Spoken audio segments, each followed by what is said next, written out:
Andre was 37 years old, earned a steady $46,000 a year as a delivery driver for a major logistics company, and believed, with the simple faith of a good man, that he was building a life.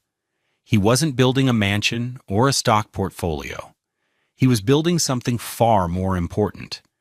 He was building a home with his wife, Felicia. Their two-bedroom apartment on Clinton Avenue in Newark wasn't glamorous, but its $1,650 monthly rent was a fortress of stability he'd built with 10-hour shifts and calloused hands. Every bill was paid on the 5th of the month without fail. The electricity, the gas, the $112 cable and internet package, all of it came out of his account, the one he'd had since he was 19. He was the kind of man who found deep satisfaction in the quiet hum of a refrigerator he knew would never be turned off for non-payment. This, he thought, was love made tangible. It was the foundation. He had no idea he was the only one living in the house he was building. The woman he shared it with was merely a tenant, waiting for a better offer to come along. The devastation arrived on a Tuesday, carried in his own two hands. It was their third wedding anniversary. He'd finished his route early, a rare gift. And on the way home, he'd stopped at a small floral shop on Springfield Avenue. He spent $32 on a bouquet of stargazer lilies, Felicia's favorite. It was an extravagance on his budget, the equivalent of 4 hours of overtime, but the thought of her smile made the cost feel trivial. The rain had started, a fine, misty drizzle that beaded on the clear plastic wrapping the flowers. He remembered feeling a surge of uncomplicated happiness as he climbed the 3 flights of stairs to their apartment, 3B. He balanced the flowers in one arm, fumbling for his keys with the other, when he heard voices from inside. The door was slightly ajar, maybe an inch, probably because the latch didn't always catch. He heard Felicia's voice, and then the sharp, familiar tones of her mother, Carol. He smiled to himself. Carol was visiting. Good. She could see the flowers, too. He paused, his hand hovering over the door, wanting to wait for a lull in the conversation to make his grand entrance. It was a pause that would shatter his world. What have you done to make him feel like this is a good idea for you? Have you considered how this might affect your relationship with your husband? We want to hear your story. If you've ever felt underestimated in a relationship, let us know in the comments below. Their life, to Andre, was a collection of quiet, comfortable routines. He was the steady rhythm, the predictable beat.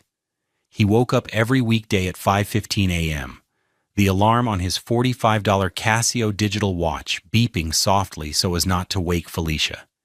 He'd slide out of their shared queen bed, a $700 mattress set they'd bought 2 years ago, and pad into the kitchen.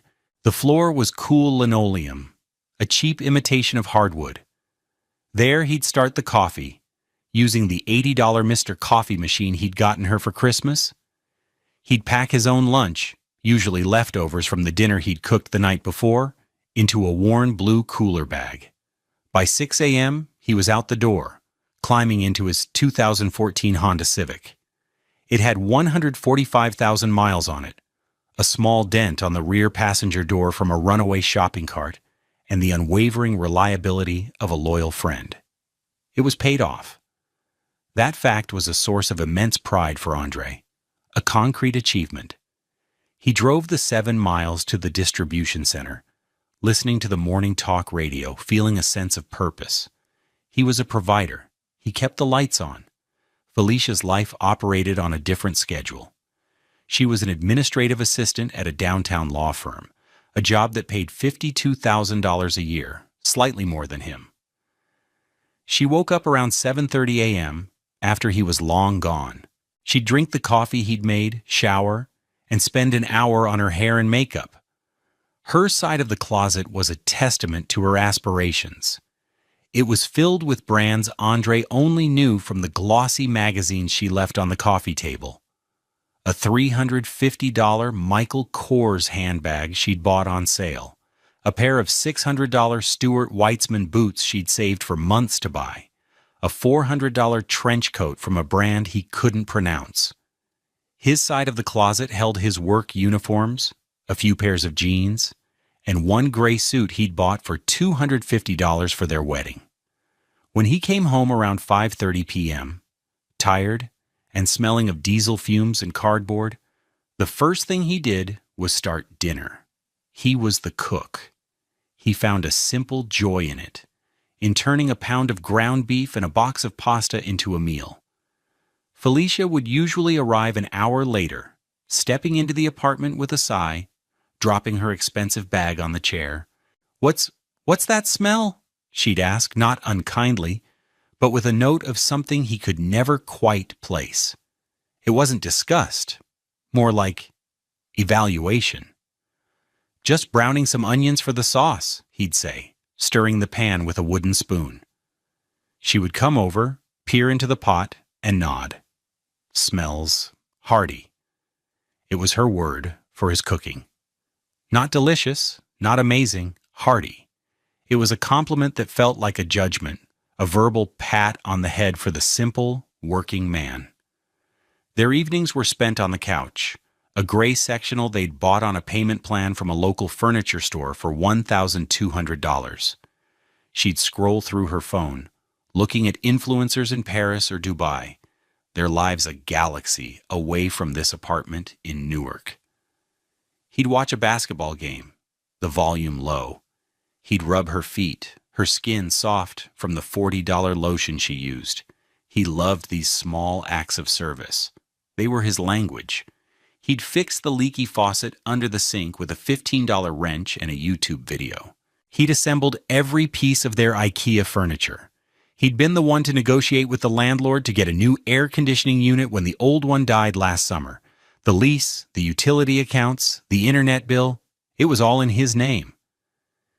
It had just been easier that way when they first moved in. He had the better credit score, the longer employment history. He saw it as a responsibility, a way of protecting her. He had no idea it would one day become his only weapon. The cruelty wasn't overt. It was 1,000 tiny paper cuts, small dismissals, and subtle condescensions that, over time, were meant to bleed him of his self-worth. It often came disguised as concern, especially when her mother, Carol, was involved. Carol lived in a pristine, $650,000 colonial in Montclair, a world of manicured lawns and quiet, tree-lined streets that felt miles, not minutes, away from their life in Newark. Carol would visit every other Sunday. She would walk into their apartment, and her eyes would do a slow, sweeping inventory as if she were inspecting a property for flaws. She'd run a finger over the bookshelf, checking for dust. "Felicia, darling, this place is cozy," she'd say, the word cozy, landing like an insult. "But don't you feel a bit cramped? When I was your age, your father and I were already looking at houses." Andre, standing in the kitchen doorway, would offer her a drink. "Can I get you some water, Carol? Or iced tea?" She'd give him a tight, polite smile. "Water would be lovely, Andre. Bottled, if you have it." They didn't. He'd pour her a glass from the Brita filter, a $30 pitcher he kept filled in the fridge. He could feel her watching his every move. The conversations always circled back to the same themes: money, status, and Andre's perceived lack of ambition. One Sunday, he came into the living room after taking out the trash. Felicia was showing her mother a picture on her phone. "Look, Mama, this is Jessica's new place in Jersey City, right on the water." Carol leaned in, her glasses perched on her nose. "Oh, lovely. That must have cost a fortune. What does her husband do again?" "He's in finance," Felicia said, her voice a little too bright. "A portfolio manager or something." Carol sighed, a theatrical sound. She looked over at Andre, who was now pretending to be interested in the sports section of the paper. That must be nice, to not have to worry. She then turned her gaze directly to him. "Andre, have you ever thought about doing something else? That driving job must be so taxing on your body, all that lifting." It's a good job, Carol, Andre said, his voice even. Good benefits pension. It's steady. Steady? Carol repeated, as if tasting a foreign word. Yes, I suppose it is. But a man needs more than steady. He needs to climb. Felicia has so much potential. She needs a partner who can climb with her, not just hold the ladder. Felicia would shift uncomfortably on the couch. Mama, please. I'm just saying what's true, dear, Carol would reply, patting her daughter's hand. You have to think about the future. You settled? We both know it. But it doesn't have to be a permanent settlement. Andre would fold his newspaper, the words on the page blurring. He'd stand up. I'm going to go get a start on dinner. He would retreat to the kitchen, the one place that felt like his territory. He'd hear their voices drop to a murmur, the cadence of conspiracy. He would turn on the faucet, the sound of the running water a weak attempt to drown them out. He told himself it was just a mother being protective. He told himself it was her issue, not Felicia's. He had to believe that Felicia saw him, saw his effort, saw the love in his steady, reliable hands. He clung to that belief like a lifeline. The phone calls were worse. Felicia would often talk to her mother while she thought he was in the shower or had his headphones on. But sometimes he'd catch snippets. He'd walk into the bedroom to grab a pair of socks and hear Felicia's side of the conversation. I know, Mama, I know. It's fine for now. A pause. No, of course he doesn't have a plan for that. His plan is to drive that truck until he's 65. Another pause. I don't know. I just try not to think about it. He would quietly back out of the room, his heart a cold, heavy stone in his chest. Fine for now. The words echoed. His life, his work, his love. It was all just a temporary placeholder for her. A port in a storm until a better ship came into harbor. The most cutting moment before the final one came after his company's annual awards dinner. It was a modest affair at a local banquet hall. Andre had received a pin for 10 years of service and safe driving. He was proud. He wore his $250 suit. Felicia wore a simple black dress that still cost $280. They sat at a table with his colleagues, men like him, with strong backs and tired eyes. On the drive home in his Honda, she was quiet. Did you have an okay time? He asked, sensing her mood. It was fine, Andre, she said, staring out the window. It was nice to see you get your pin. You sound like you didn't have a good time. She turned to him, her face illuminated by the passing streetlights. Honestly, it was a little depressing. Depressing? Why? All those men, they've been there for 20, 30 years, and they're all just the same. Same stories, same jokes. Is that what you want? To be sitting at that same table in 20 years? Getting another pin? The question hung in the air, thick and suffocating. I have a good job that provides for us, Felicia. I'm proud of what I do. I know you are, she said, and the condescension in her voice was sharper than ever before. That's the difference between you and me. You're proud of this. I want more. I thought you would want more too. For me. He didn't know what to say. He just kept his eyes on the road, his hands gripping the steering wheel. He felt a chasm opening between them. A vast, dark space he had no idea how to cross. He had thought they were building a bridge together. Now he realized she had been dismantling it, plank by plank, for years. He just hadn't been willing to see it. He told himself they were just having a bad night. He told himself she was just stressed from work. He made excuses for her because the alternative was too painful to consider. He had no idea how wrong he was. And so he stood there, outside apartment 3B, on a rainy Tuesday at 6:47 p.m., holding a $32 bouquet of stargazer lilies. The plastic wrap was cool and damp against his fingers. He could smell the sweet, heavy fragrance of the flowers mixing with the scent of rain on the old wooden door. Through the 1-inch gap, he could see a slice of their living room, the edge of the gray sectional, the floor lamp casting a warm yellow glow. It looked peaceful. It looked like home. Inside, he heard Carol's voice, sharp and clear. "I'm just asking you, Felicia, is this it? Is this the life you imagined for yourself?" There was a pause. Andre's breath caught in his throat. He should push the door open.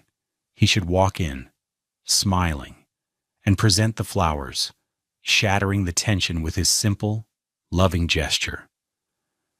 But his feet were rooted to the worn hallway carpet. "It's not what you think, Mama," Felicia said, her voice lower, softer, weary. "Oh, I think it is," Carol pressed on. "I see him. He's a good man. I'm not saying he isn't. He's reliable, like a good appliance. But he has no fire, no ambition. You are a thoroughbred, Felicia, and you've hitched yourself to a plow horse." Andre felt his knuckles go white as he gripped the flower stems. A plow horse. That's what they thought of him. Strong, dumb, and useful for tilling someone else's field. "Mama, stop!" Felicia pleaded. But her protest was weak, a paper shield against a battering ram. "I won't stop. I'm your mother. I see you. I see the light going out of your eyes. Every time I come here, it's a little dimmer. You're settling. You're shrinking yourself to fit into this little life, in this little apartment, with this simple man. Do you think that makes me happy?" A long silence stretched. Andre could hear the ticking of the clock on the cable box. He could hear the rain tapping against the window pane. He held his breath, waiting for Felicia to defend him, to defend them, to tell her mother that she was wrong, that their life was full of love, that his steadiness was a strength, not a weakness. He prayed for her to say something, anything. And then she spoke, and her words were not a defense. They were a confession, a quiet, devastating surrender. "You know, when he asked me to marry him," Felicia began, her voice barely a whisper, thick with a sorrow that was all for herself. "We were at that little Italian place downtown. He had the ring. He was so nervous. His hands were shaking. And for a second, just a second, I thought about saying no." Andre's heart stopped. He leaned his forehead against the cool wood of the door, the bouquet hanging limply from his hand. "But you didn't?" Carol said, her voice softening, now that she had won. "No," Felicia whispered. "I didn't. I thought about the rent and my student loans and how tired I was of struggling. He was so safe. So I said yes." She took a shaky breath, and the next 4 words were the nails in the coffin of Andre's marriage. "I wish I'd said no." Time seemed to warp. The hallway stretched into a long, dark tunnel.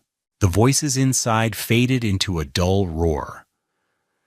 The only thing that felt real was the slick plastic in his hand and the crushing weight in his chest. He wished he'd said no.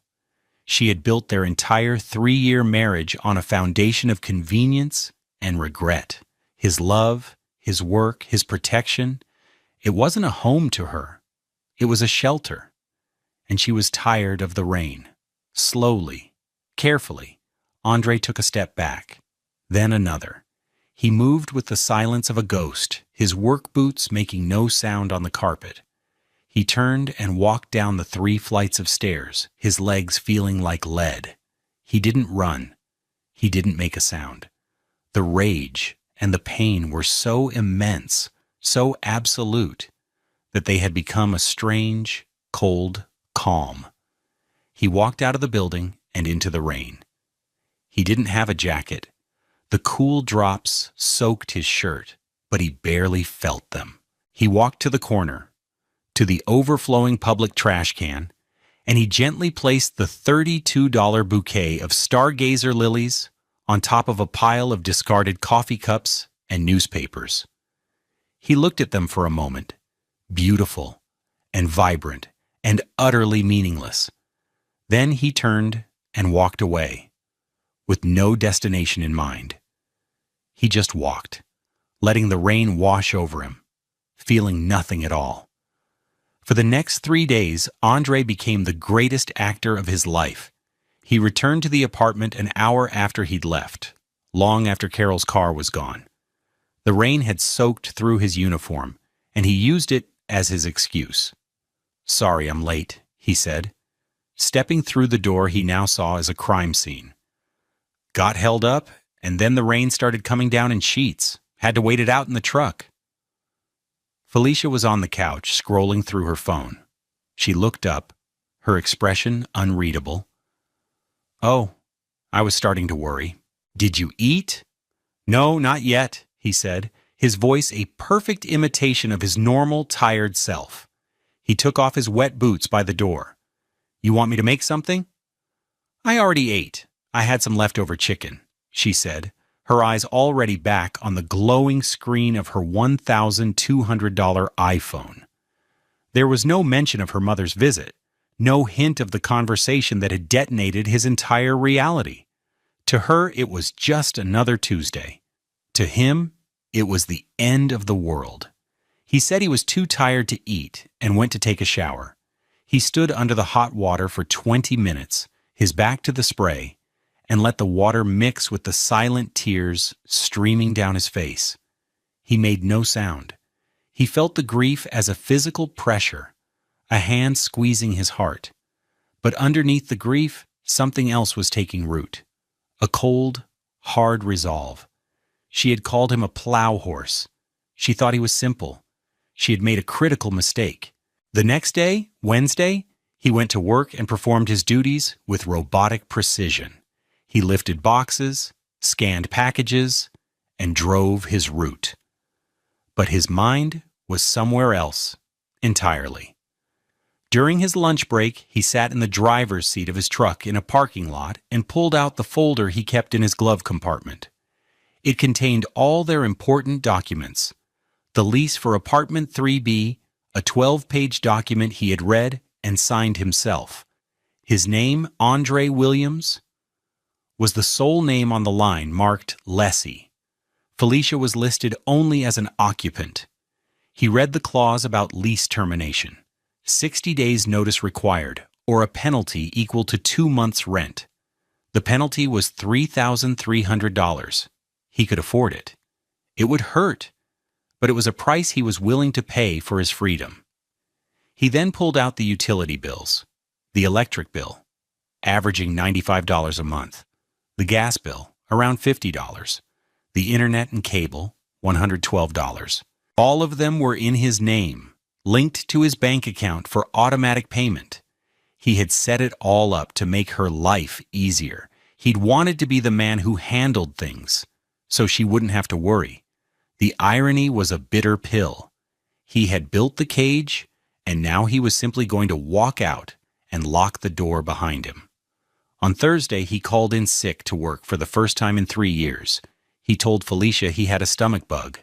She seemed annoyed, her sympathy cursory.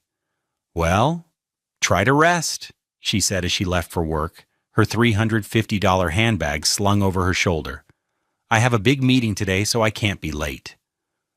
The moment her car pulled away, Andre went into action. He didn't pack his clothes or personal belongings. He packed his strategy. He sat at their small kitchen table, a $200 set from Wayfair, and made a list on a yellow legal pad.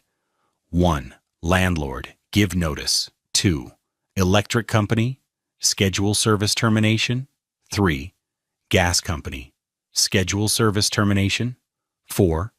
Internet/cable, schedule service termination. 5. Bank, change automatic payments. 6. Find a new place. He spent the morning making calls. He spoke to the property management company first. A woman named Brenda answered. He explained that he needed to break his lease. He was calm, polite, and firm. "We require 60 days' notice, Mr. Williams," Brenda said, her voice businesslike. I understand, Andre replied. I'm aware of the 2-month penalty. I'm prepared to pay that. I need to be out by the end of the month. That's 10 days from now. There was a pause. That's highly unusual. Is there an issue with the apartment? No, the apartment is fine. My circumstances have just changed unexpectedly. He arranged to come in the next day, Friday, to sign the paperwork and pay the $3,300 penalty. He would use his emergency savings, a fund he'd been building for years, $50 at a time. It was meant for a house down payment. Now it was his escape fund. Next, he called the utility companies. He scheduled the service terminations for the last day of the month. In each call, he was asked if the new tenant would be starting service. I'm not sure, he said, his voice a flat line of feigned ignorance. You'll have to speak with the other occupant of the apartment about that. Her name is Felicia Williams. He made sure they had her name in the address. That evening, when Felicia came home, he was on the couch, pretending to watch TV. He had a glass of water and some crackers next to him, playing the part of a sick man. How are you feeling? She asked, dropping her keys in the ceramic bowl by the door. A little better, he lied. Just weak. She nodded, already distracted. Good. My meeting went well. My boss thinks I might be up for a promotion in the spring. That's great, Felicia, he said, and the words felt like ash in his mouth. He was watching a stranger, a woman who looked like his wife, but was someone else entirely. He watched her move around the apartment that would soon be her problem. He watched her open the fridge he kept stocked, drink the filtered water he provided, and connect to the Wi-Fi he paid for. She had no idea what was coming, and he felt nothing. No guilt, no anger, just a profound and chilling emptiness. The plow horse was about to leave the field. What's the most strategic move someone can make when they know they're being taken for granted? Share your thoughts in the comments. We're interested to hear what you think is the best way to handle a situation like this. Friday was the day of preparation. Andre woke up at his usual 5:15 a.m. He told Felicia he was feeling well enough to go back to work. As he drove his Honda toward the distribution center, he didn't go to work. Instead, he drove to a small, independent storage facility in a neighboring town.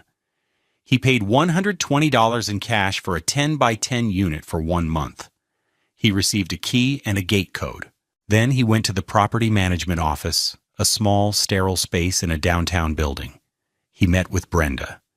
She was a no-nonsense woman in her 50s with a kind but professional demeanor. He signed the lease termination agreement and wrote a check from his savings account for $3,300.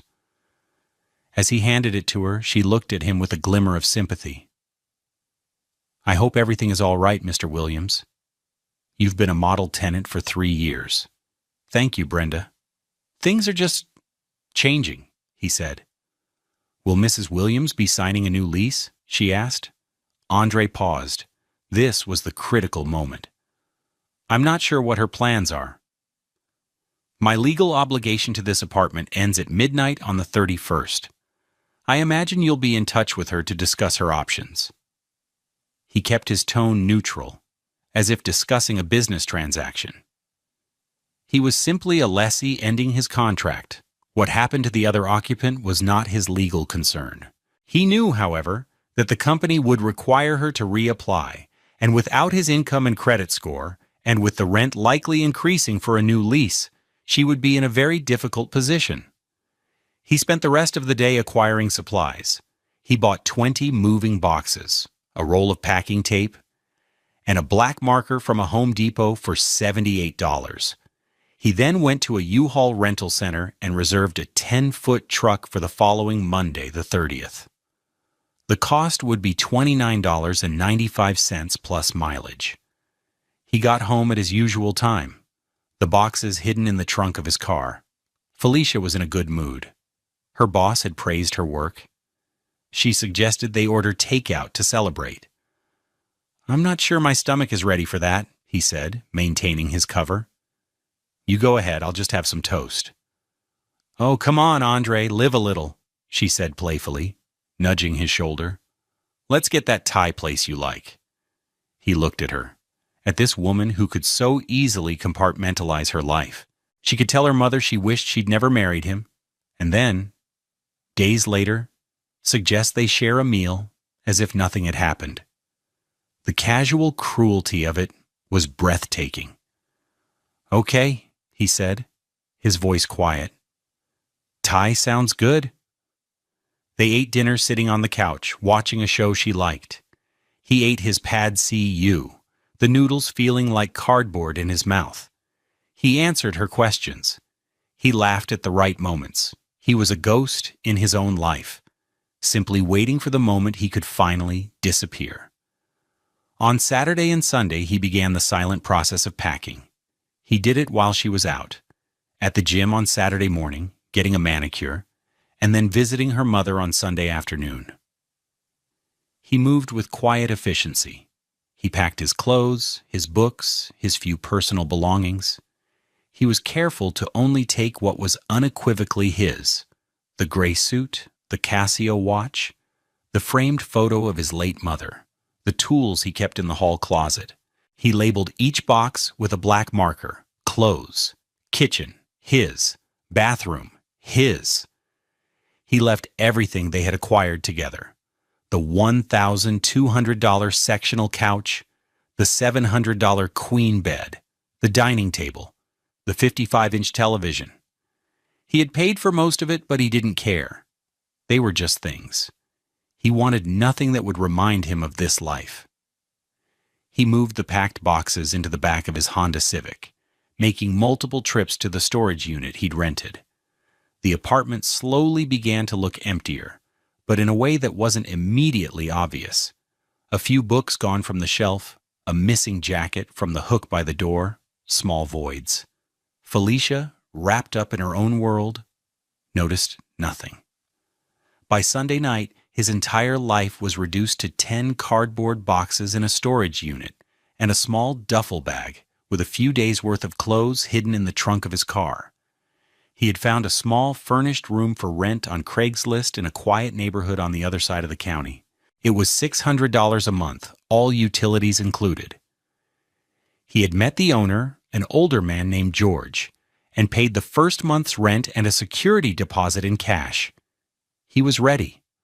All he had to do was survive one more night. That night, lying in bed next to Felicia, he stared at the ceiling. He could hear her soft, even breathing. She was asleep, untroubled, secure in the world he had built for her. He felt a final, fleeting pang of sadness, not for the loss of her, but for the loss of the dream he had believed in, the dream of a shared life, of a partnership. It had all been an illusion. He closed his eyes and waited for the dawn. He waited for the moment the plow horse would finally break the harness and walk away. Monday, October 30th, arrived with a crisp, clear sky. It was the day of the strike. Andre woke at 5:15 a.m. as always. He went through the motions of his morning routine for the last time in this apartment. He showered, dressed in his work uniform, and looked at his own reflection in the bathroom mirror. The black man staring back at him looked tired, but his eyes held a new, hard clarity. The soft, accommodating man was gone. Felicia was still asleep when he left. He didn't look at her. He simply closed the bedroom door quietly and walked out of the apartment, closing and locking the front door behind him. He did not go to work. His first stop was the U-Haul Center. At 7 a.m., he picked up the 10-foot truck he had reserved. He drove it back to the apartment complex and parked it in a visitor spot. Then he sat in his Honda and waited. At 8:15 a.m., exactly on schedule, he saw Felicia leave the building. She was talking on her phone, laughing at something, as she walked to her own car, a 3-year-old Nissan she paid $450 a month for. She drove away, heading toward her bright future, completely oblivious that her foundation was about to be demolished. The moment she was gone, Andre moved. He worked with a speed and focus he usually reserved for his busiest delivery days. He took the few remaining items that were his: the coffee maker, his favorite cast iron skillet, the old armchair in the corner he'd inherited from his grandfather. These larger items went into the U-Haul. He was methodical. He took nothing that could be disputed. The television they bought together stayed. The bed they shared stayed. The life they had pretended to build stayed. He was only taking himself. By 9:30 a.m., the apartment was stripped of his presence. It looked strangely sterile. He did a final walkthrough. He cleaned the kitchen counter, swept the floor. He was leaving it in better condition than he was legally required to. This wasn't about petty revenge. It was about a clean, surgical extraction. This was about accountability. Finally, he sat down at the empty kitchen table and took out a single sheet of paper and an envelope. He wrote a short, simple note. Felicia, by the time you read this, I will be gone. I overheard your conversation with your mother last Tuesday. I know you wish you had said no. I am granting you that wish retroactively. I am saying no for you. The lease for this apartment is solely in my name. I have terminated it with the property management company. My legal and financial responsibility for this address ends at midnight tomorrow, October 31st. You will need to contact the landlord, Brenda, to discuss your options if you wish to stay. The electric, gas, and internet services, which are all in my name, are scheduled to be disconnected on the morning of November 1st. You will need to make your own arrangements if you wish to have continued service. I have only taken the things that belonged to me before we met. I wish you the life you feel you deserve. Andre. He folded the note, placed it in the envelope, and wrote Felicia on the front.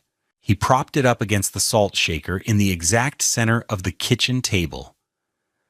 Then he took his apartment key off his keychain and placed it next to the envelope. He took one last look around the quiet apartment. He felt a profound sense of peace. There was no anger left, only a quiet resolve. He walked out, leaving the door unlocked, and closed it gently behind him. He drove the U-Haul to his storage unit, unloaded the armchair and skillet, and then returned the truck. He was done by 11 a.m. He got into his paid-for Honda Civic with his duffel bag in the back seat and drove to the small room he had rented.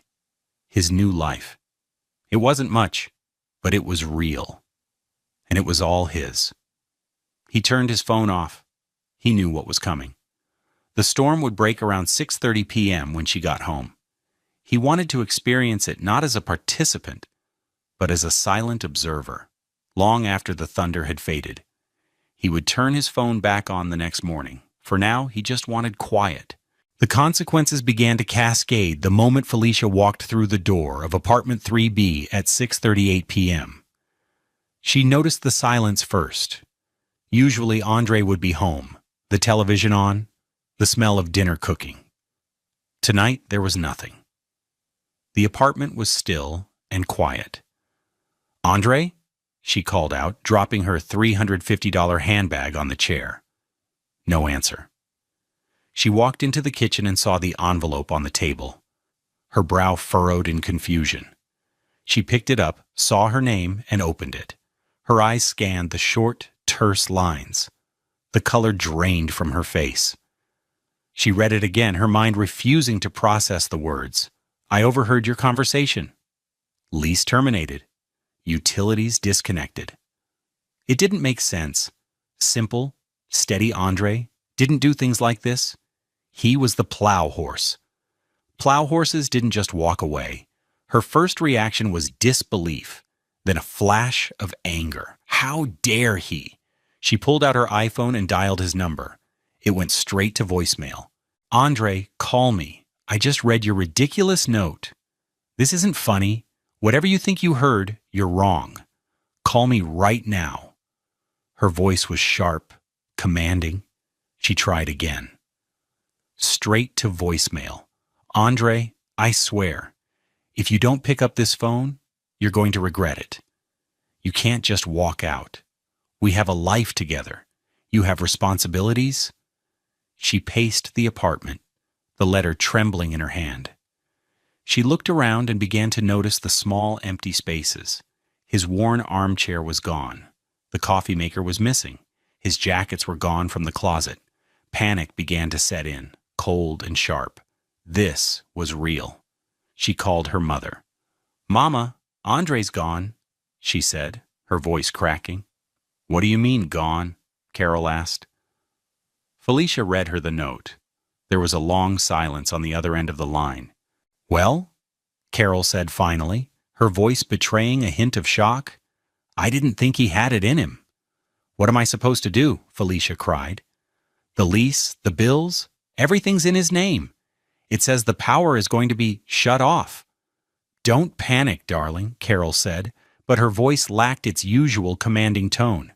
"He's probably just trying to scare you. He'll come back. A man like that always comes back. He has nowhere else to go." But Andre didn't come back. The next morning, Tuesday the 31st, Felicia woke up in the empty bed feeling a deep sense of dread. She called Andre's phone a dozen more times. Each call went to voicemail, her messages growing more frantic, cycling from anger to pleading. "Andre, please, we can talk about this. Whatever you heard, it was just me venting to my mother. It didn't mean anything. Please come home. This is insane. You left me with all these bills. You can't do this to me. It's illegal. Baby, I miss you. The apartment is so empty without you. I'm sorry. Whatever I said, I'm sorry. Just please call me." At 10 a.m., she got a call from an unfamiliar number. It was Brenda from the property management office. "Mrs. Williams?" Brenda's voice was polite but firm. "I'm calling to follow up on the lease termination for apartment 3B. As Mr. Williams has vacated and his lease ends at midnight tonight, I need to know your intentions.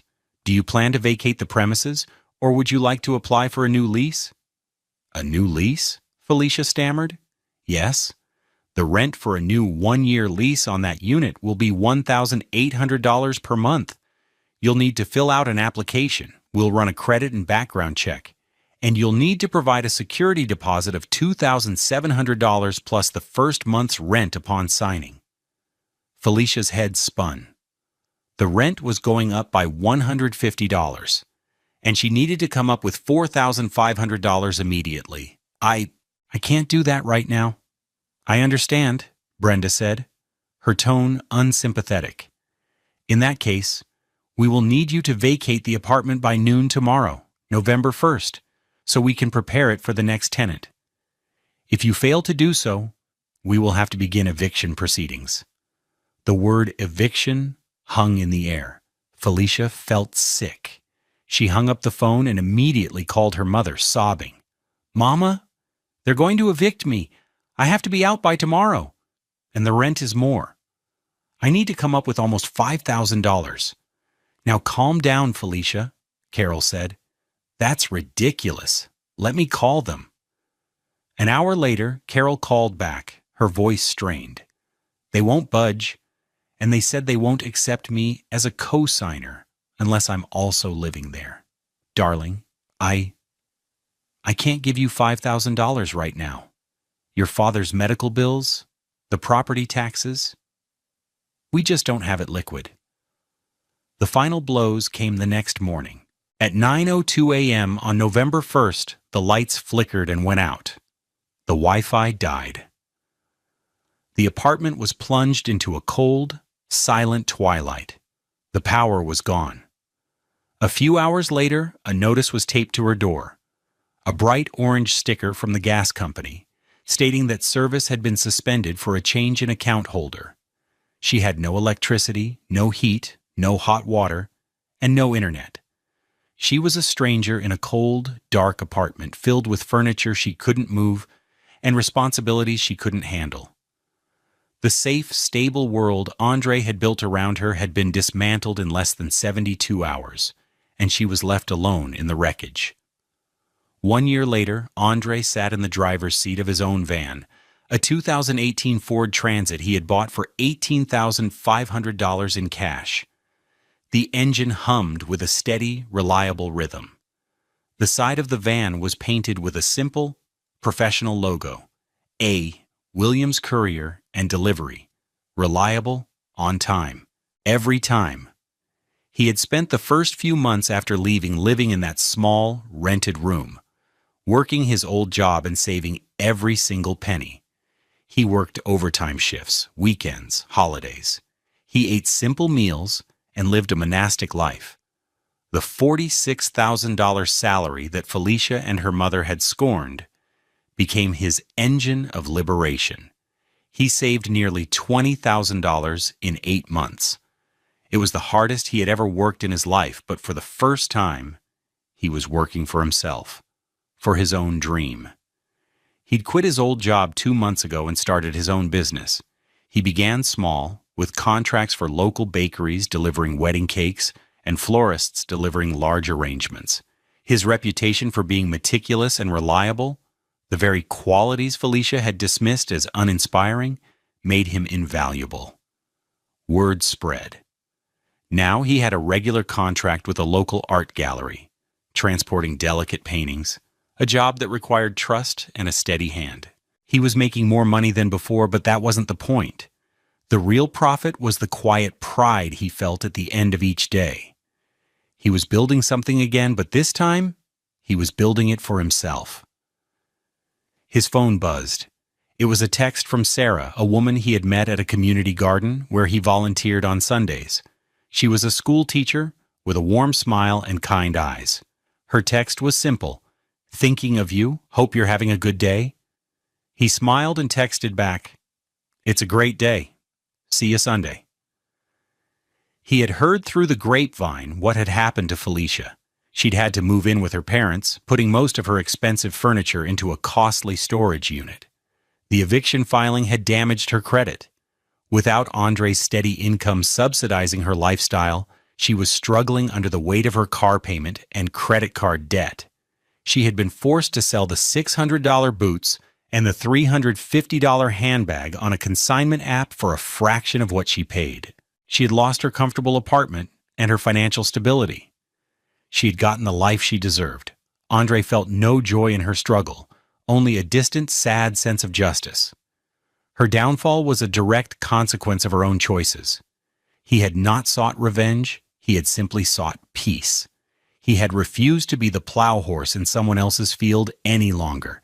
He had chosen to cultivate his own garden. As the sun began to set, casting a warm, golden light over the Newark skyline, Andre started the engine of his van. He had one last delivery to make. He was no longer just a driver. He was a businessman. He was a man who had discovered his own worth, not in the eyes of others, but in the quiet, steady work of his own 2 hands.